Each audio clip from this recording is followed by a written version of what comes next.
नमस्कार दोस्तों, स्वागत है आप सभी लोगों का एक बार फिर से। यह वीडियो ध्यान से देखना। आज के अगर वीडियो मिस कर दिए तो सारी जिंदगी पछताना पड़ेगा। आज मैं आप लोगों को वास्तु शास्त्र संबंधी संपूर्ण जानकारी बताऊंगा, जिससे आपके जीवन में धन का अभाव होता है, कैसे हम धन की देवी माँ लक्ष्मी को प्रसन्न कर सकें, घर में हमें कौन सा दीपक जलाना चाहिए, क्या घर के जो मंदिर है उसमें माचिस रखना चाहिए, घर के मंदिर में हमें कौन कौन सी चीज़ों को नहीं रखना चाहिए, सारे जानकारी इस वीडियो में मैं आप लोगों को एक वीडियो बना रहा हूँ। संपूर्ण जानकारी, हो सकता है वीडियो 15 से 16 मिनट का बन जाए, लेकिन जो जानकारी बताऊंगा संपूर्ण जानकारी बताऊंगा, जिससे आपका भला हो, आपका कल्याण हो। आप में से अधिकतर लोग पूछते हैं कि गुरुजी ये बताइए दीपक का मुंह किस दिशा की तरफ हम रख करके दीपक के मुंह को रखें, जिससे हमें जल्दी धन की प्राप्ति हो। जिस भी कामना को लेकर के अगर आप जो है दीपक के मुंह को उत्तर दिशा की तरफ करके जलाते हैं तो उस कामना की पूर्ति होती है। उत्तर दिशा को देवताओं का दिशा माना जाता है। पश्चिम दिशा की तरफ भी कर सकते हैं। पश्चिम दिशा की तरफ जो साधना करते हैं ऐसे लोगों को करना चाहिए, और जो लोग पितरों को मानते हैं ऐसे लोग जो है दक्षिण दिशा की तरफ कर सकते हैं। पूर्व दिशा की तरफ जो लोग अगर पूर्व समय की पूर्वाभास करना चाहते हैं, जैसे कि सिद्धि प्राप्त करना चाहते हैं, पूर्व समय में कौन थे, क्या थे, कैसे थे, सारे रहस्य को जानना चाहते हैं, तो ऐसे व्यक्ति पूर्व की तरफ मुंह करके जला सकते हैं। भगवान के सामने दीपक कैसे जलाएं, तो भगवान के सामने आप जो है घी का दीपक जला सकते हैं। भगवान के सामने अगर आप चाहते हैं तो आटे का दीपक जलाइए, मिट्टी का बना दीपक जलाइए, आपसे जैसा बन सके सुविधावत जला सकते हैं। कैसे जलाते हैं आप दीपक, ध्यान रखें सही दिशा। जी हाँ, बिल्कुल ही सही दिशा का आपको ध्यान रखना है। देखिए अभी मैं वीडियो में बताऊं, इस दिशा का ध्यान रखना है। आप में से अधिकतर लोग कमेंट करते हैं कि गुरुजी ये बताइए शाम का दीपक कितने बजे जलाना चाहिए। तो ध्यान से सुनिए, पूजा के दौरान दीपक जलाने के लिए जो सर्वोत्तम समय होता है सुबह 5 बजे से 10 बजे तक, और शाम को 5 बजे से 7 बजे के बीच में जो है दीपक जरूर जलाना चाहिए। दीपक पूर्व दिशा की ओर, उत्तर दिशा की ओर या फिर पश्चिम दिशा की ओर करके ही जलाना चाहिए। आप जो है दक्षिण दिशा की तरफ मत करना, ये दिशा यमराज की होती है और ये जो दिशा है पितरों की होती है। पितृ पक्ष चल रहे हैं, पितरों को प्रसन्न करने के लिए जला सकते हैं, बाकी कोई कामना हो तो मत करना। दीपक के नीचे रखे चावल का क्या करें। अब आप में से अधिकतर ऐसे, मैं कल ही वीडियो में बताया था कि दीपक के नीचे में हम चावल रखते हैं, और ये जो चावल होते हैं अखंड अगर हम दीपक जलाते हैं, जो जलाते हैं जागृत हो जाते हैं। इस प्रकार के चावल जो है देवी देवताओं के प्रसाद होते हैं। जिस भी देवी देवताओं की कामना को लेकर के, जिस भी इच्छा को लेकर के आपने दीपक जलाया, तो जो दीपक के नीचे में हम चावल रखते हैं वो सिद्ध हो जाते हैं। इस प्रकार के चावल को हमें क्या करना चाहिए, हमारे घर के अन्न भंडार में रखना चाहिए। हम जो चावल घर में नित्य खाते हैं उस चावल में इसके कुछ दाने को डाल करके डेली की खाना चाहिए। इससे उस देवी देवताओं के हमें आशीर्वाद प्राप्त होता है, हमारे बुद्धि को तीव्र करते हैं, और धन मार्ग जो है अनेक प्रकार के हमारे बुद्धि में ज्ञान बता देते हैं कि ऐसे से आपको धन प्राप्त होगा, सभी मार्ग को खोलते हैं। इसे आप मत फेंकना। अगर आप जो ये चावल खाते हैं तो आपके शरीर निरोग रहते हैं, आपको तंत्र बाधा नहीं लगती। अच्छे जानकारी आप सभी लोग अब पूछना शुरू किए हैं। दीपक जलाते समय कौन सा मंत्र बोलना चाहिए। देखिए दीपक जलाते समय आपसे जो भी आपने जो गुरु मंत्र रखे हो, गुरु मंत्र जप सकते हैं, या फिर आप जो है माँ गायत्री का मंत्र जप सकते हैं।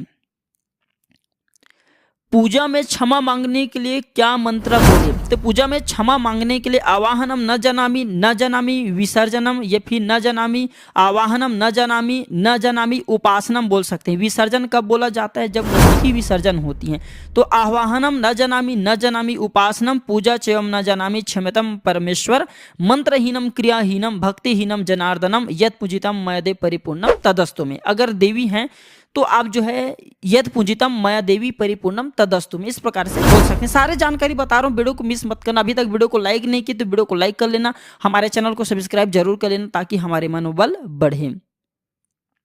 दीपक की लौ में फूल क्यों बनता है। दीपक में फूल बनने का मतलब है कि आपने जो भी देवी देवताओं की पूजा पाठ किए हैं, और आप चाहते हैं कि आपके जो भी क्वेश्चन है भगवान के प्रति, आपने जो श्रद्धा रखी है, आप चाहते हैं कि आप भगवान से आपने जो चीज़ मांगी है वह सारे चीज़ की पूर्ति हो जाए। तो अगर उस दिन, जिस भी दिन आपने भगवान से कहा कि भगवान मुझे नौकरी प्राप्त हो जाए, जिस दिन अगर दीपक की जो लौ है उसमें फूल बनने लगे, तो समझ जाना वह आपके मनोकामना जल्द पूर्ण हो जाएंगे। भगवान प्रत्यक्ष रूप से आपके साथ रहते हैं, आपके सहायता करते हैं। दीपक में फूल बनना बहुत ही शुभ माना जाता है। डेली के दीपक में फूल नहीं बनते, जिस दिन बन जाए समझ लेना आपके मनोकामना की पूर्ति हो गई। क्या हम दोपहर में दीपक जला सकते हैं। देखिए सूर्योदय के बाद 10 बजे तक दीपक जलाना अच्छा होता है, और रात्रि जो शाम के समय 5 से 7 बजे बाद में मत जलाना। दोपहर में कोई कामना हो तो जला सकते हैं, बाकी नहीं जलाना चाहिए।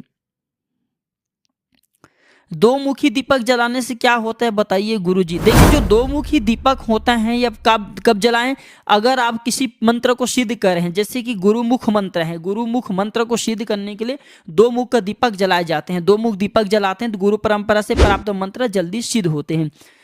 घर में रोज दिया जलाने से क्या होता है बताइए गुरुजी। देखिए वास्तु के अनुसार अगर रोज सुबह शाम आप अपने घर में दीपक जलाते हैं तो घर में सकारात्मक ऊर्जा का प्रवाह बना रहता है, नकारात्मक ऊर्जा दूर रहता है, साथ ही घर में सुख शांति समृद्धि बनी रहती है। इसलिए हमें घर में प्रतिदिन दीपक जलाना चाहिए। आटे का दीपक जलाने से क्या होता है बताइए। तो देखिए आटे का दीपक जलाने से माँ अन्नपूर्णा देवी के आगे अगर आप आटे का दीपक जलाते हैं तो आपकी आर्थिक तंगी दूर होती है। बता दें कि कर्ज मुक्ति के लिए, शीघ्र विवाह के लिए, नौकरी है या फिर बीमारी है, इसे दूर करने के लिए, संतान प्राप्ति करने के लिए, खुद का घर प्राप्त करने के लिए, गृह हैं, कला हैं, या फिर पति पत्नी दोनों में विवाद होते हैं, सारे समस्या से छुटकारा पाने के लिए घर में आटे का दीपक संकल्प लेकर के जलाना चाहिए कि मैं इतने दिन जलाऊंगा, मेरे ये समस्या दूर करे। इससे अच्छे रिजल्ट देखने को मिलते भी हैं। घर के मंदिर में कौन से तेल का दिया जलाना चाहिए। देखिए अगर आप जो है घी का दीपक जलाते तो इसे अति उत्तम माना जाता है। सरसों तेल का भी दीपक जला सकते हैं। शनिवार के दिन सरसों के तेल का दीपक जलाना चाहिए। शुक्रवार के दिन घी का दीपक जलाना चाहिए। अगर तिल के तेल का दीपक जलाते हैं इसे भी अति उत्तम माना जाता है। जैसे आपकी शक्ति आप जो है दीपक जलाइए। आप में से अधिकतर लोग ये पूछते हैं कि घर के मंदिर में माचिस क्यों नहीं रखना चाहिए। देखिए मैं आप लोगों को वीडियो के आखिरी में भी इसके बारे में एक और अच्छी जानकारी बताऊंगा। घर के मंदिर में हमें माचिस नहीं रखना चाहिए। अब क्यों रखेंगे घर के मंदिर में माचिस क्यों नहीं रखना चाहिए? क्योंकि हिंदू धर्म के मुताबिक माचिस नकारात्मक शक्ति का प्रतीक होता है, जिस वजह से माचिस को पूजा घर में नहीं रखा जाता। अगर आप उसे पूजा घर में रखना चाहते हैं तो कागज या कपड़े में लपेट करके रख सकते हैं। अगर घर के मंदिर में माचिस रखते हैं तो इससे क्या होता है, आपके सर पे कर्जे का भार बढ़ता है। ये नकारात्मकता है। घर के मंदिर में आपने रखा, मंदिर मतलब समझते हैं एक प्रकार के मंदिर को भी शरीर के, हमारे जो शरीर है आपने देखा होगा गीता में भगवान ने शरीर को मंदिर कहा है। तो घर के मंदिर में रखते हैं तो घर के सभी सदस्य के ऊपर में कर्जे का भार बढ़ता है। सभी सदस्य की जो सिर है भारी भारी लगने लगता है, रोगग्रस्त होने लगता है। इसलिए घर के जो मंदिर है उसमें माचिस नहीं रखना चाहिए। और भी बहुत सारी चीज है जिसे नहीं रखना चाहिए। जैसे कि बहुत से लोग गलतीवश क्या करते हैं, घर के मंदिर में ही पैसा, जो घर के छोटा सा मंदिर है उसके ऊपर में पैसा रखना शुरू कर देते हैं। घर के मंदिर में जो है शंख रखना शुरू कर देते हैं। ऐसा नहीं, बल्कि मंदिर के नीचे में रखना चाहिए। आप जो है पैसा रखते हैं घर के मंदिर के ऊपर में तो इससे बोझ बढ़ता है। बहुत सारे चीजों को घर के मंदिर के ऊपर में नहीं रखना चाहिए। जैसे कि दो शंख है ये नहीं रखना चाहिए, दो मूर्ति नहीं रखना चाहिए, कोई भी जैसे कि फूटा हुआ चीज है ये नहीं रखना चाहिए। त्रिशूल वगैरह अगर आप ऊपर मंदिर के ऊपर में रखते हैं तो ये भी नहीं रखना चाहिए। आप लगा सकते हैं शोभा के लिए, लेकिन रखना नहीं चाहिए। हनुमान जी को कौन सा दीपक जलाना चाहिए बताइए गुरुजी। तो अगर आप 40 दिन तक हनुमान जी महाराज को संध्या काल के समय में अगर चमेली के तेल का दीपक जलाते हैं, मिट्टी के दीपक अगर आप चमेली के तेल में डाल करके जलाते हैं तो इसे हनुमान जी महाराज आपके जीवन में चल दोषों को दूर करते हैं। 40 दिन तक किसी भी कामना को लेकर के हनुमान जी महाराज के प्रति अगर आप जो है दीप दान करते हैं, हनुमान जी महाराज को हनुमान जी के निमित्त हेतु आप दीप जलाते हैं तो ऐसा माना जाता है, कवन सो काज कठिन जग माही जो नहीं हुई तात तुम पाही। अर्थात हनुमान जी महाराज से ऐसे कोई कार्य न हो जो कि वो संभव करके न दिखा दे। आपको काल से भी बचा सकते हैं। अगर आपकी बुद्धि तीव्र कराना तो बुद्धि तीव्र कराने के लिए भी दीपक जला सकते हैं, गरीबी मिटाने के लिए जला सकते हैं, जो भी समस्या हो उस समस्या से छुटकारा पाने के लिए जला सकते हैं। अगर तंत्र विकार से ज्यादा ग्रसित है तो आप जो है भगवान हनुमान जी को बोलना कि भगवान मैं दक्षिण मुखी हनुमान जी महाराज मैं आपका आह्वान करता हूँ, दक्षिण दिशा की तरफ ही मैं दीपक जला रहा हूँ, मेरी ये मनोकामना पूर्ण करें। जो दक्षिण मुखी हनुमान जी महाराज हैं ये शत्रु नाश के लिए अति उत्तम माना जाता है। कैसा भी भयंकर आपके शत्रु उनका सर्वनाश करा देते हैं। पूजा घर में कौन सी गलती नहीं करना चाहिए, अभी मैं वीडियो पहले ही बता चुका हूं। स्त्री को किसकी पूजा करना चाहिए बताइए गुरुजी। तो देखिए जो महिला है, माता बहनें, स्त्री हैं, अगर आप कोई भी देवी देवताओं की पूजा कर सकते हैं, लेकिन अधिकतर देखा गया है जो माता बहनें अगर भगवान शिव तथा माता पार्वती की पूजा करती हैं तो उन्हें जल्द आशीर्वाद मिलते हैं, उन्हें सुख संपत्ति की प्राप्ति होती है। आप चाहते तो माता लक्ष्मी की भी व्रत रख सकती हैं, माता लक्ष्मी की पूजा कर सकती हैं। शाम के समय में माता लक्ष्मी के लिए दीप अपने घर में जरूर जलाइए। आप में से अधिकतर लोग ये भी पूछें कि शाम को घंटी क्यों नहीं बजाना चाहिए। तो हिंदू धर्म में ऐसा बताया गया है कि शाम के वक्त पूजा के दौरान घंटी नहीं बजाना चाहिए, क्योंकि सूर्यास्त होने के बाद देवी देवता शयन में चले जाते हैं और घंटी और शंख बजाने से उनके आराम में खलल पड़ता है, बाधा पड़ता है। इसलिए शाम के समय में जो है घर में जो है घंटी नहीं बजाना चाहिए। पुरानी मूर्ति का क्या करें? अगर आपके घर में 2 मूर्ति पुरानी मूर्ति अगर रह गए हैं तो इसे आप जो है जल में विसर्जित कर सकते हैं। और घर में कभी भी खंडित मूर्ति का पूजा मत करना। अगर आप अपने घर में खंडित मूर्ति का पूजा करना शुरू करते हैं तो घर में कला है, कलेश हैं। जो खंडित मूर्ति है नकारात्मक शक्ति का प्रतीक माना जाता है, इसलिए कला है, कलेश हैं, परेशानी है, रोग हैं, दोष हैं, सारे समस्या आने लगते हैं।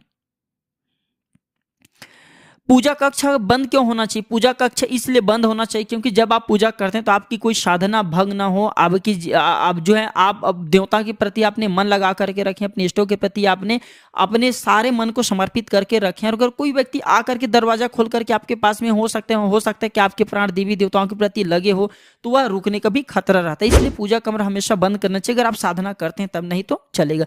घर के मंदिर में कौन सा रंग का बल्ब जलाना चाहिए? तो घर के मंदिर में पीला कलर का जो बल्ब है इसे जलाना चाहिए। अब क्यों? क्योंकि जो पीला कलर है ये सात्विकता भरे वातावरण फैलाते हैं, शुभ फल देते हैं। पीले रंग जो है रोशनी वाले जो आप बल्ब का प्रयोग करते हैं, प्राचीन ग्रंथों के अनुसार भगवान विष्णु सबसे जो प्रिय रंग है भगवान विष्णु का पीला रंग है। और भगवान विष्णु को ही सकारात्मक ऊर्जा, अधिक सकारात्मक ऊर्जा प्रदान करने वाला देवता कहे गए हैं। भगवान सूर्य नारायण को भी भगवान विष्णु से ही ऊर्जा प्राप्त होता है। मैं गेट के ऊपर कौन सा फोटो लगा सकता हूँ बताइए गुरुजी? तो आप जो है भगवान गणेश जी की फोटो लगा सकते हैं, स्वास्तिक बना सकते हैं, ओम लिख सकते हैं, इससे अति उत्तम माना जाता है। तो जो आप लोग प्रश्न करते हैं मैं उन्हीं का एक वीडियो बना करके सारे जानकारी बताना शुरू कर दिया हूँ। पीरियड के कितने दिन बाद मंदिर जाना चाहिए? तो पीरियड के जो है 5 दिन बाद आप जो है मंदिर जा सकते हैं। 5 दिनों के बाद जो है आप मंदिर जा सकते हैं। बिल्कुल ही अब जो है गंगा स्नान कर लीजिए। कहने का मतलब है कि साफ पानी से स्नान कर लीजिए, उसमें कुछ बूंद गंगे के डलवा दीजिए, गंगा माता के डलवा दीजिए, तुलसी के पत्ते डलवा दीजिए, उसके बाद तुलसी की मिट्टी भी डलवा सकते हैं, स्नान करें। तो इसे पवित्र स्नान माना जाता है, गंगा स्नान कहते हैं। कैसे पता करें कि भगवान हमारे साथ हैं? देखिए भगवान का साथ होने का कई प्रमाण हमने अपने जीवन में देखे हैं। तब ये पता चलता है जब हम कुछ समस्या में फंस जाते हैं, हमें कोई मार्ग नहीं दिखते, लोग हमें जो है ताना मारने लगे और भगवान कुछ समय हमें बचा ले, यानी कि कोई आकर के हमें बचा ले, तो समझ जाइए कि भगवान आपके साथ में है। ये फिर कई प्रकार के स्वप्न भी हमें जो है रात में दिखने लगते हैं, जैसे कि रात में मंदिर दिखते हैं, शिवलिंग दिखने लगते हैं, सांप दिखने लगते हैं, नदी दिखने लगते हैं, झरने दिखने लगते हैं। ये भी भगवान के होने का संकेत माना जाता है, ऐसा हमारे स्वप्न शास्त्रों में लिखे हैं। घर में किस भगवान की फोटो नहीं रखना चाहिए? तो घर में शनि देव की फोटो नहीं रखना चाहिए। जो उग्र स्वरूप वाले जो भी देवी देवता, जैसे कि भगवान शंकर के नटराज की भी फोटो नहीं रखना चाहिए। हनुमान जी महाराज की जो उग्र स्वरूप है इनके भी फोटो नहीं रखना चाहिए। धर्मशास्त्रों में ऐसा कहे गए हैं। अब रखना चाहते हैं तो सब में फोटो रख सकते हैं। बाकी मूर्ति में कभी भी शनि देव की, बाबा भैरव की घर में मूर्ति नहीं रखना चाहिए, इनकी पूजा बाहर होती है। तो आशा करता हूं कि जितने भी आपके क्वेश्चन थे सारे का एक वीडियो बना करके छोटा सा जानकारी आप सभी लोगों के साथ में जानकारी शेयर कर दिया हूं। 13 से 14 मिनट के वीडियो बन चुके हैं। यह जानकारी कैसा लगा हमें कमेंट सेक्शन में जरूर बताना। और हाँ, अगर आपके मन में कोई डाउट है, कोई सवाल है, कोई सजेशन है तो कमेंट बॉक्स में बिल्कुल ही पूछे, आपकी मदद की जाएगी। यह जानकारी कैसा लगे हमें जरूर बताना और इस वीडियो को आगे जरूर शेयर करना ताकि अन्य लोगों को भी यह जानकारी प्राप्त हो। वीडियो देखने के लिए धन्यवाद दर्शकों, नमस्कार।